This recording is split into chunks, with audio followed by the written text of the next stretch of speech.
Charles Lyell, the lawyer, hated the Bible. Somebody calculated one time that if all the lawyers in the world were laid end to end around the equator, we would all be better off. Charles Lyell, in 1830, wrote this book right here, Principles of Geology.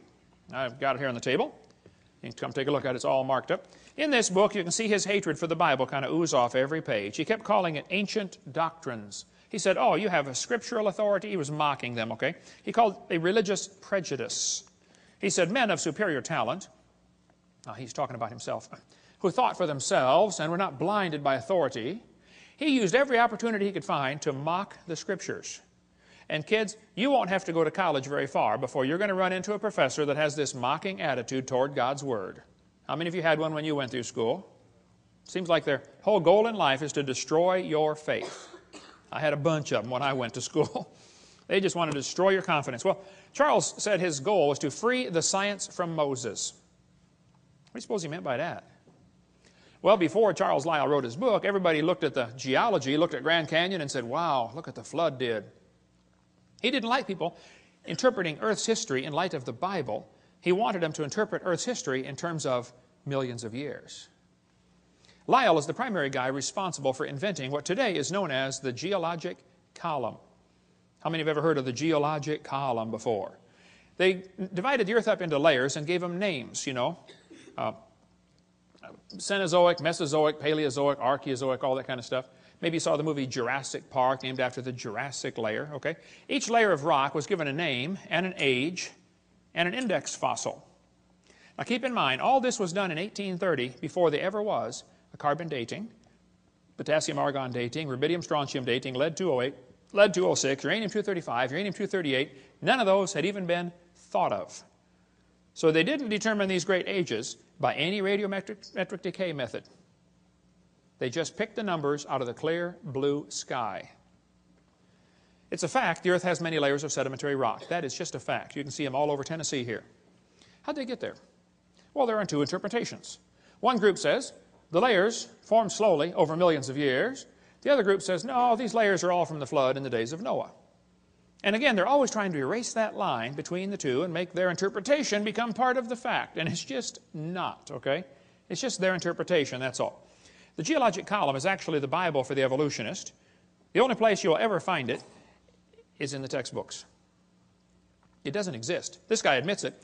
He said, if there were a column of sediments, unfortunately, no such column exists.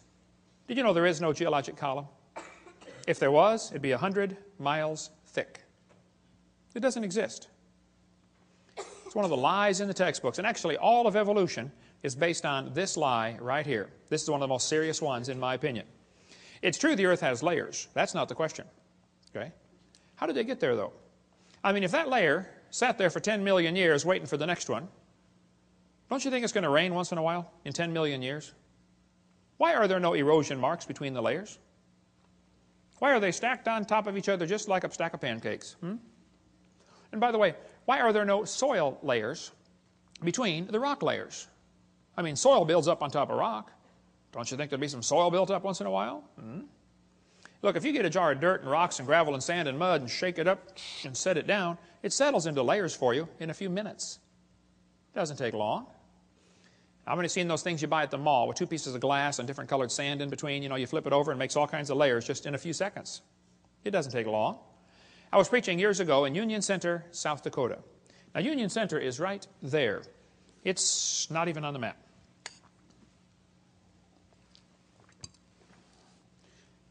And South Dakota puts everything they can find on the map just to kind of fill in the white places, you know. Well, there were 40 people in the whole town. 38 of them came to church. Other two must have been pulling a calf, I reckon. I don't know. But boy, we had a great meeting, and the preacher said, hey, Hovind, let's go down to Rapid City. They've got a bunch of dinosaurs in the museum there. I said, oh, all right, I like dinosaurs. Let's go. So we all drove down to Rapid City. We came to this museum, and a guide met us at the door. He said, hey, folks, would you like me to give you a tour? We said, that would be great, sir. Well, the first place we stopped on the tour was the geologic time chart. They have it lit up, and it's behind glass, and it's holy and sacred. Don't dare touch that thing, you know. So we're standing over there, and the guide said, now, folks, this layer of rock right here is about 70 million years old. And it's so cool because they always get that sanctimonious tone in their voice, you know. 70 million years old. Oh. Well, my daughter was 12 years old at the time. She raised her hand. She said, "Mister, how do you know that layer is 70 million years old?" He said, "Honey, that's a good question. We tell the age of the layers by what types of fossils we find in them. They're called index fossils." And by the way, that's correct. That's what the textbook says. Scientists use index fossils to determine the age of rock layers. She said, "Thank you, sir." We walked around the other side. We're standing over here, and the guide said, "Now, folks, these bones are about 100 million years old." My daughter raised her hand again. She said, "Sir, how do you know those bones are 100 million years old?" He said, "Well, honey, we tell the age of the bones by which layer they came from." She said, "Sir, when we were standing over there, you told me you knew the age of the layers by the bones, and now you're telling me you know the age of the bones by the layers." She said, "Isn't that circular reasoning?" I thought, wow, a chip off the old block. That guide had the strangest look on his face. It was almost as if he were thinking. He looked at my daughter. He looked at me. I wasn't about to help him. I thought, wow, this is going to be good. I have got to hear this. He looked back at my daughter. He said, "Wow, you're right. That is circular reasoning." He said, "I never thought of that before." That fellow drove 50 miles one way that night to come hear me speak in Union Center, South Dakota. The crowd swelled to 39. We set up a chair in the aisle.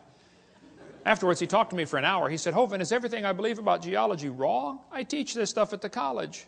I said, "Oh, no. I like geology. I've got a huge fossil collection, rock collection, mineral collection. I teach earth science. I love studying geology." I said, "But as far as the layers being different ages," I said, "Yes, sir, I'm sorry. That is all baloney. It's based on circular reasoning." I'll show you. Here's a textbook that tells the kids to date the rocks by the fossils, and on the very next page it says date the fossils by the rocks. On the next page, and they don't catch it.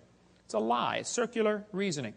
The intelligent layman has long suspected circular reasoning in the use of rocks to date fossils and fossils to date rocks. The geologist has never bothered to think of a good reply, feeling the explanations are not worth the trouble as long as the work brings results.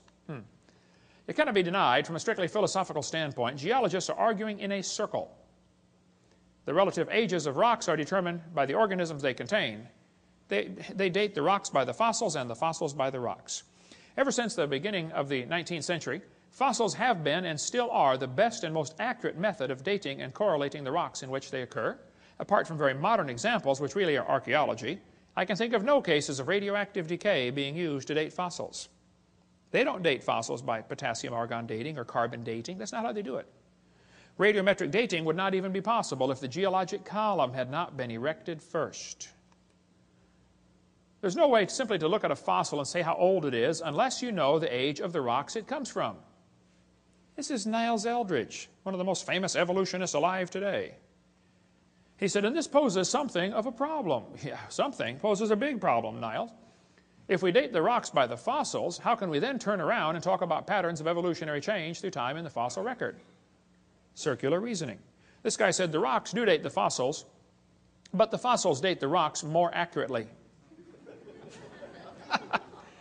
I think the cheese done fell out of his sandwich. That's what I think. Okay, he's a few fries short of a Happy Meal.